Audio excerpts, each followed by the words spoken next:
Hi. I'm gonna start working on my voice. I need people to see me as female. I'm tired of like having to explain the two-spirit thing. Um, and my birth name is Thomas J. Wasserberg, but I go by Tommy Jane Tudor. It's my stage name. Both of them legally registered. Um, Trademarking everything under Real Things Artisans Cooperative with the state of Arizona under my federal tax ID number, also known as my social security number. Okay, I'm a globally recognized artist.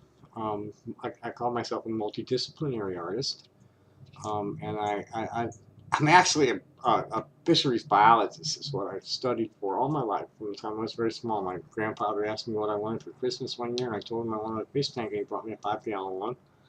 And by the time I was graduated from high school, my whole room was full of them. The biggest one was 55 gallons. And I went on from there to tropical fish business, wholesaling. Big, you can picture a big room, all full of just racks of fish tanks, 3 high, stacked 3 high, and 50-foot long aisles, and about 10, 20 deep. That's what I worked in when I got out of high school. I worked for a few of those. I worked for a fish farm in South Florida. And several pet stores in Chicago. And then I graduated University of Tampa with a degree in marine biology, and there were no jobs. So I went home, and I worked for my father had arranged something with the city of Chicago where I went home and worked for the water department, driving around. Talk about some patronage shit. But it was a useful. I actually did something useful for the city of Chicago for a couple of months, and I don't know, it was about 4 months, I think. You know, I got home. It was from September to December. I worked for the city of Chicago as a water quality safety inspector for the water quality surveillance section of the city of Chicago Bureau of Water. Yeah. I'd have to get there. I'd have to be there at 6 a.m., which meant I had to be on the bus by about 5:15. Did I have a car then or not? I forget. I think so. Which wasn't much better just to drive down there. It's still 20 minutes. And I had to be there by 6. Yeah, but I was off by noon, so that was cool. And I'd drive around to all the firehouses and pumping stations and take sterile samples of water to bring back to the health department and perform like the standard little simple chemistries at the spigot at the various sites I was sampling from, and I'd bring the thing back to the health department. I'd drop that thing off by, you know, if I was really smoking it, I might get it there by 10:30, quarter to 11, and then I go back and I'm done. I think I was in 1978, and I think the base pay was 14.4. Then holiday time, my friends, the Wagners, Brad and his little brother Spencer, his father, stepmother, and mother, Fred B. and Elaine Wagner, owned a company called ABC Food Remembrances, which was like a historic gift food and catering packaging company. You know, gift food packaging and catering company. They were one of the early companies that they called theirs Fresh on the Go, where they were packaging sandwiches and salads in plastic containers for the convenience stores to sell. And this was like back in the 70s, late 70s, that they were doing that. And their business would expand like tenfold at Thanksgiving time through New Year's. And so all the boys' friends would work for him, and all the girls that he had mostly black women in the assembly line and Filipino women in this accounting section. as was and a few white ladies. There were probably some Latins too, but it was mainly blacks, and they would pass it from generation to generation. You know, it just, you know, grandmas would retire and the baby, the granddaughter would come in. Um, and I mean, we had that at our factory too. Um, my family, my father, my grandfather bought a company called Cable Corset Company that was at 666 Milwaukee Avenue, which was just, it was between Grand and Chicago. It was about dead nuts in between them. I forget. It's there. You know, the way Chicago's laid out is on a grid. So like there's main streets, you know, big thoroughfares every 4 blocks, and there's a smaller thoroughfare in the middle of the 4 blocks, and that's about where the factory was. Um, and there was a couple hundred machines, and um, mostly there was a lot of blacks there, Latin and Eastern European is who our employees were mostly. And we made bras and girdles for mostly for department stores and lingerie retailers. You know, smaller and you know, single owner, you know, privately held, single location kind of places. My dad was on the road 2 weeks a year, I mean 2 weeks a month, calling on him. You know, he had routes. You know, he had his eastern and midwestern and southern routes, and he had clients all over with little retail stores, and had department stores along around too. He'd go over there, Sears and Monkey Wards, all over the place. He'd call on the buyers at all those stores for 2 weeks out of the month. Um, he was the engineer. He calls himself the I think he calls himself a structural engineer because of his role in the contract for the first Playboy Bunny costume. Got another friend, Bert Zolo, that lived down the street from my grandfather, whose father-in-law was A.J. Klonick, who was a scrap metal mogul that endowed Temple Show millions of dollars for expansion for the school and all sorts of stuff. And they were the ones, I think it was like $50,000 that Hefner needed, like in the late 50s, to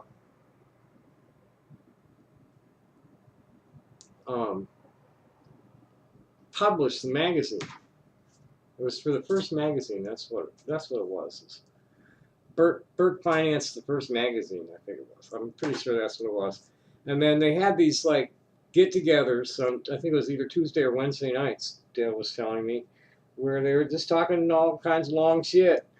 And in the course of that, he had a designer that I guess, you know, Hefner said what he wanted, and you know, the designer put it together, and wham! We did the first generation of the Playboy Bunny costumes. There was when we folded in 1968.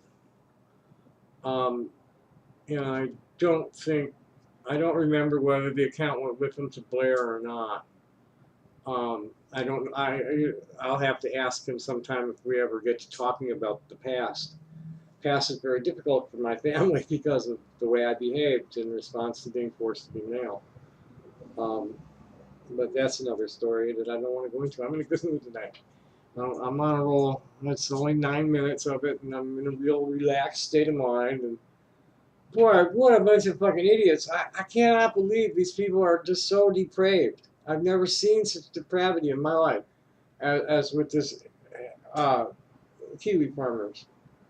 I mean, I thought the AMBs and the ranters were depraved, but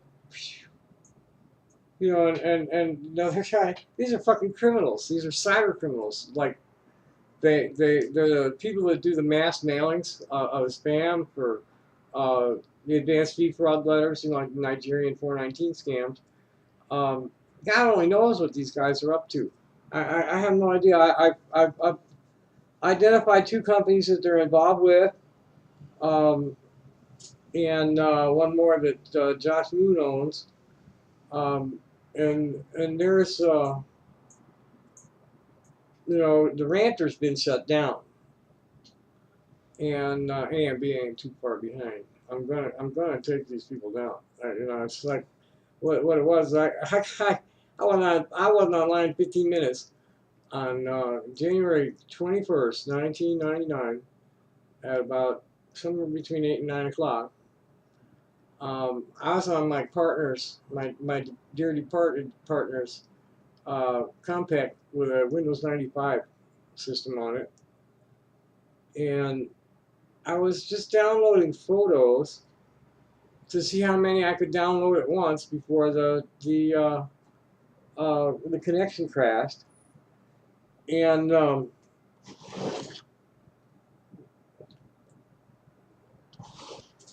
Windows 95 had this thing called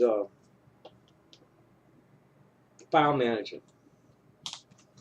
that I'm sitting there waiting for shit. You know, I'd set up like, I don't know, 5, 10 photos downloading all together, and we're sitting back watching it, and something lit up the file manager, and I watched it, like, look at all the files and open the files and go in there and look at it for a second and go do another one. I let, you know, it was in the machine for less than a minute and ran through all the files, and it copied, you know, I don't remember how many kilobytes. It copied a bunch of kilobytes and left a bunch of kilobytes behind. And when I went and traced it all back, it dead-ended it in Sherlock Air Force Base, where a gentleman named Thomas Madeira was allegedly stationed.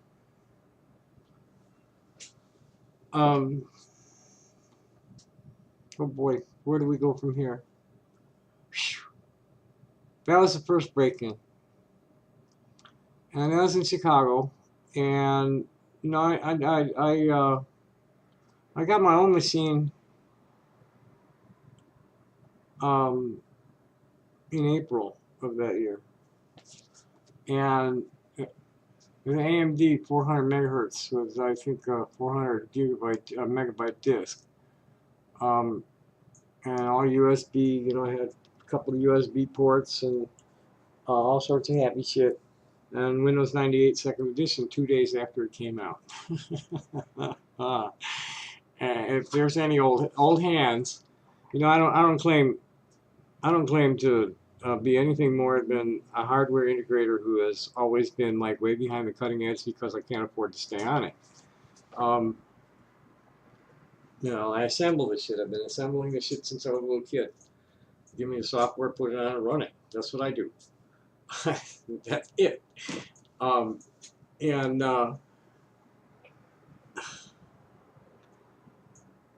where was I going? I forgot. Oh, yeah. So anyway, this is the Chicago part. There's like 3 computers in the house. They're trying to talk to each other on one telephone system on a LAN, and we're getting intruders. And it was the Manson, 5948 North Sheridan Road. I guess as long as I'm deposing myself as to the best of my knowledge of all the criminal shit that's come at me over the last 35 years. Yeah, I couldn't even go that far back anymore. I'll be lucky to run it from 1999 to 2018 right here. Where were we? We haven't gotten through 1999 yet, have we? Boy, they were just scrambling my fucking software in that house. I could not keep the desktop stable at all. They were getting into the clock and changing it to Pacific time. And I was in Central, and they just fucking get in the clock, switch the clock, and take over my machine. And I'm fighting back at the keyboard. I'm fighting for control of the machine, and I lost every time. And the FCC wouldn't do anything about it. And oh god, what a mess! You know, so I've been assembling mainframes since 1971. That's not really true. I had my hands on them. The first things we really assembled was PCs in about 1983. 84, in through there. And I built my own in, where did I build that one? Anyway, that's not important. Oh, that was in Texas, and that was for my 50th birthday. That's right. I built one in 2004, and it got blown up. Bad. That was the one they don't believe happened. You know, here I'm seeing my father is selling ONIAC equipment, which is like the stuff the Defense Department runs on the big towers and shit. You know, on the base, all that's theirs. And I had about a shoebox size power conditioner and about a cigar box size UPS, which was adequate because I only had one CPU, one desk. Yeah, so it was, it was a nice little ground station, right? I mean, totally spiked in all the way deep, and because the machine was running on a 110 line, and like it was independent. It had an independent brain that could tell everything to fuck off and run on a quarter, half a volt. And something happened. It caught a signal to the. What the fuck was I doing? I'm pretty sure I had the camera running when it happened, and I don't remember if it was streaming out or not, but I'm pretty sure the camera was running because I saw the whole thing go down, and then saw the logs later when I looked at them in another machine because that one was dead, and something zapped the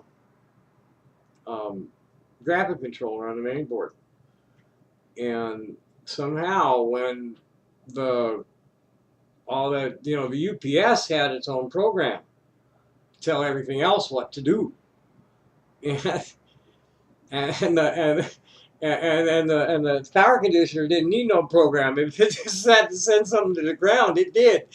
Boy, the spike was big enough to snap the breaker down the street.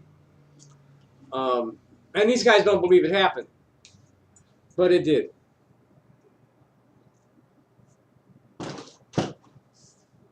And that was about 2005. I don't think that machine lasted. No, it lasted probably 18 months. It was probably about mid-2006. Well, the money came from my birthday. So I had the machine from about January to July. January of 2005 to July of 2006. Is that right? Yeah, that's about right. 18 months. Boy, after that, there was 50, by the time I left Del Valley, I'd lost 50 machines. And I've been reporting it the whole time to the sheriffs and to the FBI, and they wouldn't do anything. It's like, too bad. FCC wouldn't do anything. Sorry, Interoffice Communications. We got no jurisdiction. And then, no, I can't hire a lawyer because I don't have the retainer. And even so, it's so fucking complex. It costs $250,000 to litigate. It really needs to be a criminal thing or congressional because I'm not the only victim. I know dozens of victims. Nobody's getting it. Well, no, I guess there's some people getting as bad as me or worse.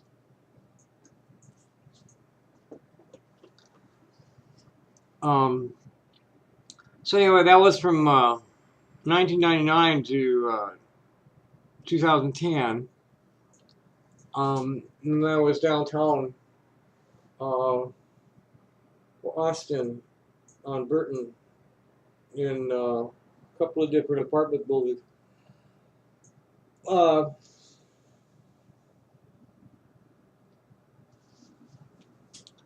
Anyway, what I did there was nothing terribly out of the ordinary on Burton. I had a broadband connection there.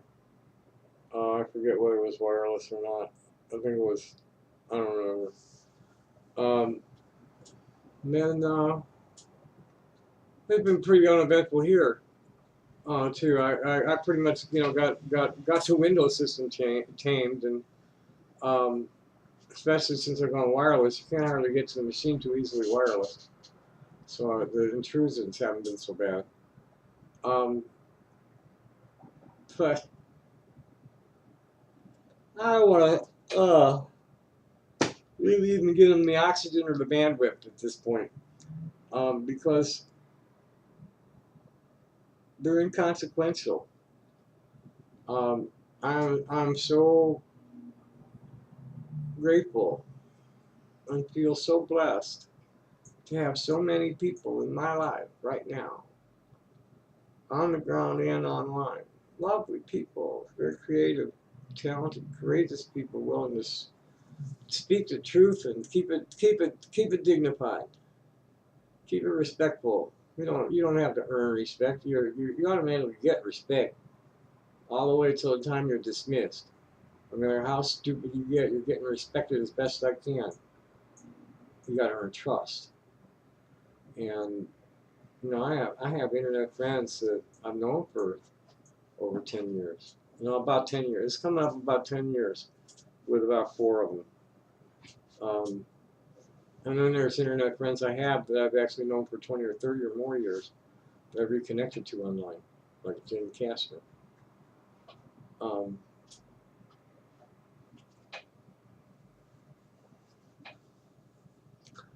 And my life is going incredibly well.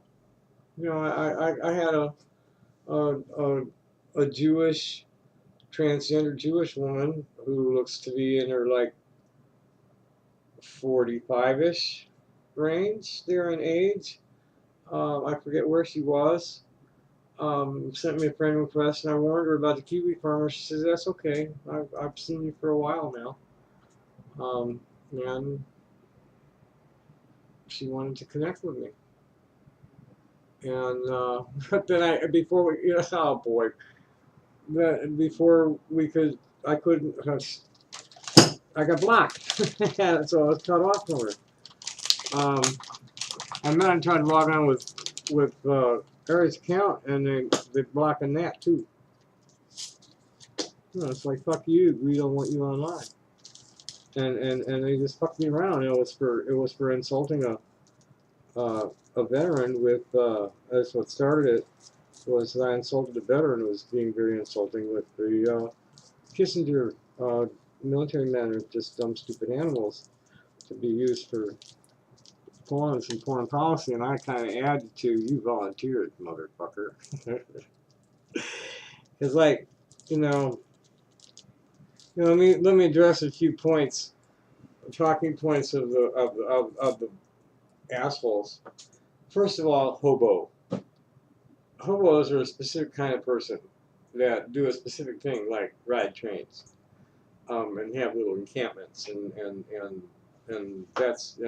most of them, well, old school hobos. But the new school hobos, boy, they're just some mean, nasty, drug and alcohol abusing, murderous little kids. As the current hobos. I'm a hippie. I'm first generation hippie. I'm not a hobo. I never have been a hobo. I never jumped a train. I'm a hippie. I'm a rubber train. That's what I am.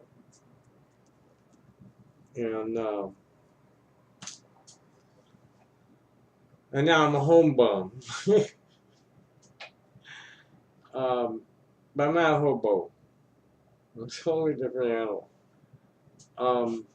What's your other stupid talking point? No, I'm not a man. No, I'm not a woman. I'm a two-spirit person. I'm intersex. My genitals were operated on by my father's best friend when I was 15 months old. And he had to check his work for like years afterward. I know something was up more than a hernia. And my brain has just never been able to see my penis properly. My brain wants to see a vagina there and I can't find it. Which is maddening, especially when somebody's telling you you have to behave like a man too, and your body's trying to tell you to make you move like a woman. This is not my wanting to be, it's what I am. I had to suppress it to pass as a man. And you can't see it, man, because I don't paint my face or wear frou-frou clothes. That's on you. Call me a bull dyke if you want. I don't care. But I ain't no man. Only down there and up here. I'm getting less furry though, and my shape's getting better. I just got to get rid of the belly, and at this point, Yeah, Patrick, fuck you. I haven't been to the Y yet because I can't find anybody to go with me, and I'm not willing to go alone because there's been so many reports of abuse at Ys around the country. That's where that's at, and I can't talk my dear friends into going. You know, the queen of drama queens in Tucson. I'm not naming her name, but everybody knows who the fuck I'm talking about if they listen to this. She had jumped up. Oh yeah, I'm on board. I'm ready. I said, that's okay, fine. Call me. Come. Just nah. That didn't happen. And my good friend, um, she's just like seriously demotivated. Um, since her husband died and her father died, she's been seriously demotivated. She's retired and she's alone. Both the men in her life died. Um, and the guy in her life now, they're doing okay as far as investing together. But it would be inappropriate for me to say anymore. But I can't get her to get out of bed early in the, like 9, 10, and come down here and we work out for a little while. And then, maybe go run off and do some girl things together. But I can't get her to do that. So, and I'm not willing to go alone. So that's where that's at. I just eventually I may go alone. There's ways to circumvent the penis in the ladies' room thing. Anyway, what else? I'm already up to 26 minutes. So good. Just gonna give them something to really fuck with.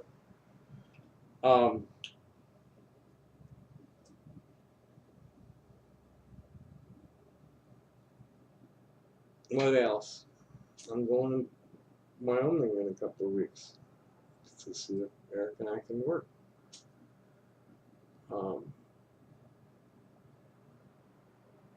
He has some real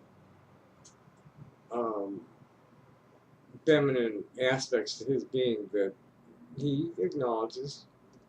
You don't just like. Never mind. It's an intersex thing, gender fluid kind of stuff. One or the other or both. And some people are crosswired.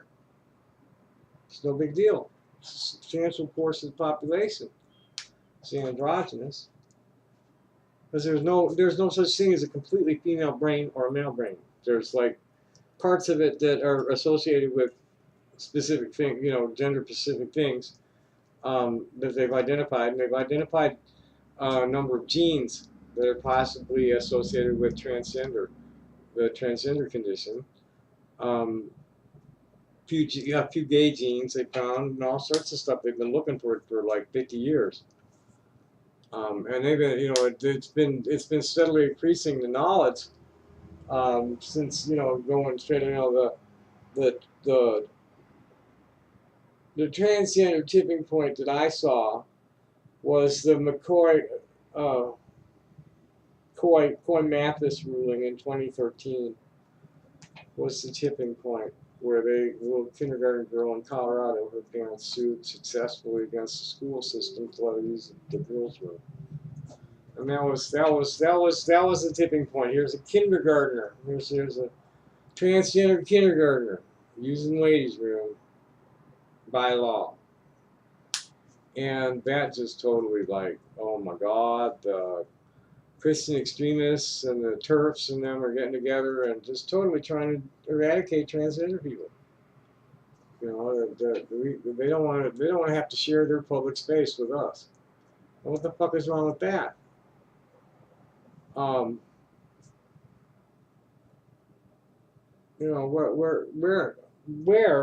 What rational reason? I'm going to wrap this up right here. I've said enough for one night. My jaw hurts. I'm a transgender male. I'm a trans feminine male. I'm a trans feminine person. My sex is male. My gender is female. I have male aspects I don't like to let out because he's no fun to be. I like being me. Okay? I have a good time being me. And a lot of people have a good time around. You see the difference in my face when I was smiling? I have a really good time being me, and people enjoy me being me because I'm real talented with the music, and make pretty things with my hands, and I'm a brilliant author. You know, I don't brag about the numbers. One time I got one back that said that my score exceeded the accuracy of the test. That they couldn't. It was beyond the accuracy of the test. To small people who did better than me. It was so small that they could not too much. You know, I think the test was only good to 160, and I tested it in excess of 160. They embarrassed the fuck out of me in the 7th grade by announcing it. I think it was 153 or something like that. And the only one higher was Ruthie Mendelson at 156. And this is all in the fucking permanent records of the Chicago public school system. Because they just kept building this stuff right up on top of each other. And that's all. They input the shit, and it's there.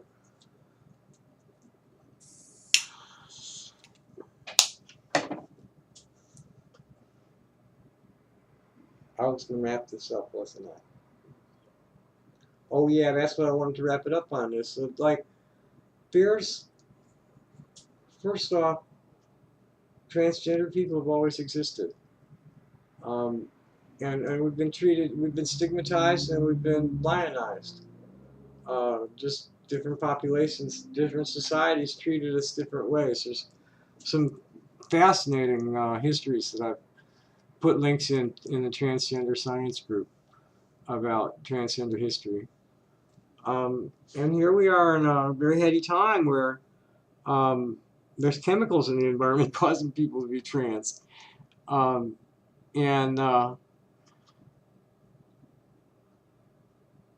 There's no good reason. I can, you know,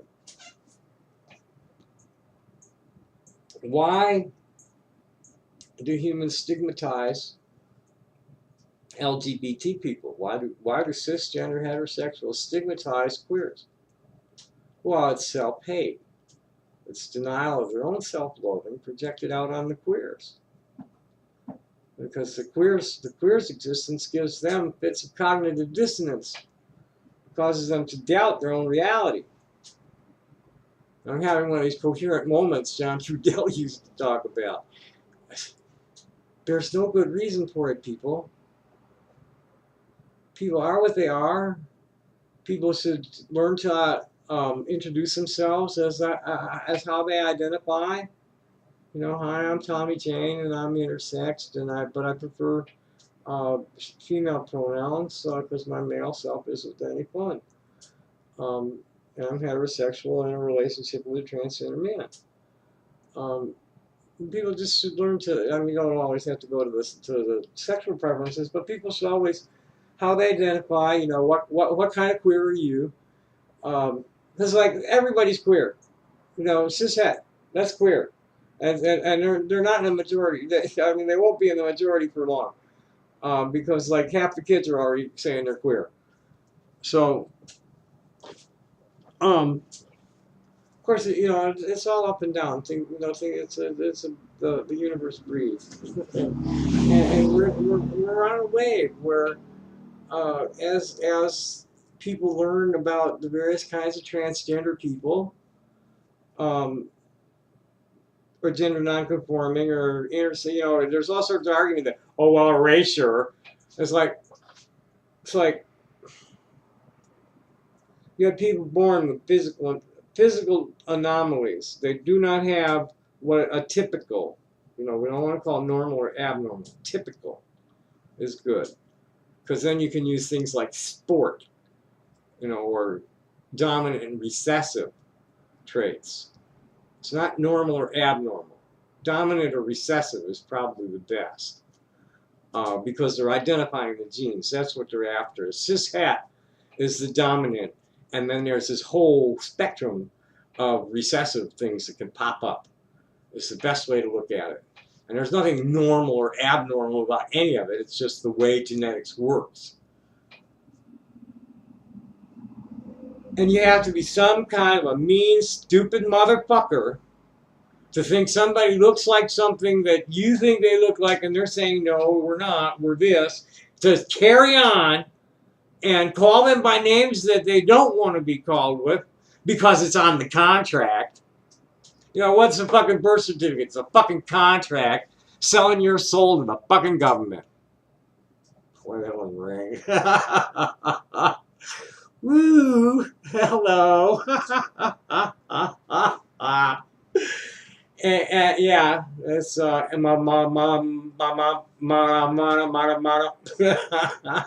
boy, that one rang in hard.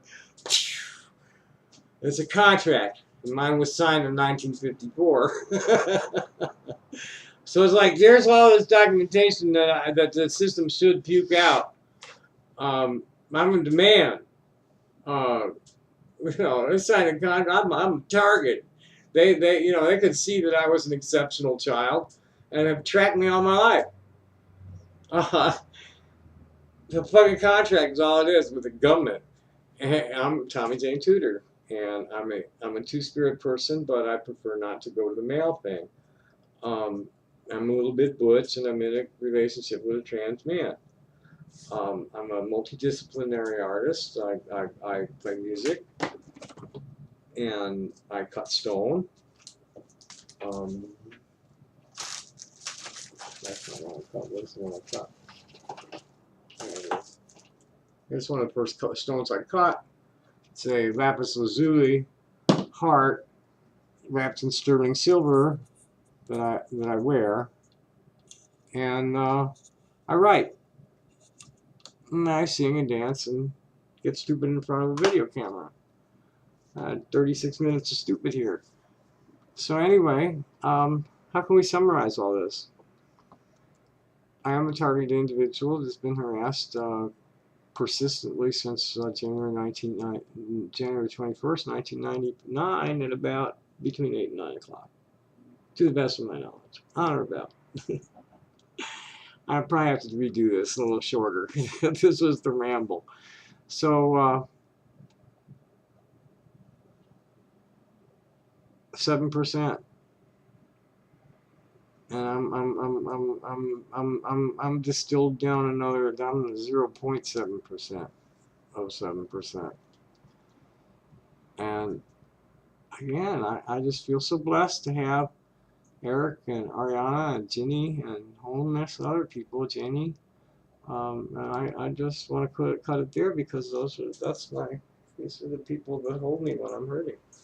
Donna. Who else holds me when I'm hurting? Margaret. Stu. Nay's there. Jeffrey's his name. Who else holds me when I'm hurting? Not a lot. Oh, Margaret. Or Margie. Margie in Texas. And Aletha. And boy, there's just a lot of them holding. Well, some of them, we're more like we hold each other when we're hurting. You know, it's a mutually supportive network of a bunch of fuck-ups. Find your friends, you know, people like attracts like. And call me a lowlife. What other people think of me doesn't matter. So go learn those lessons. Thanks for watching. Happy day. Bye.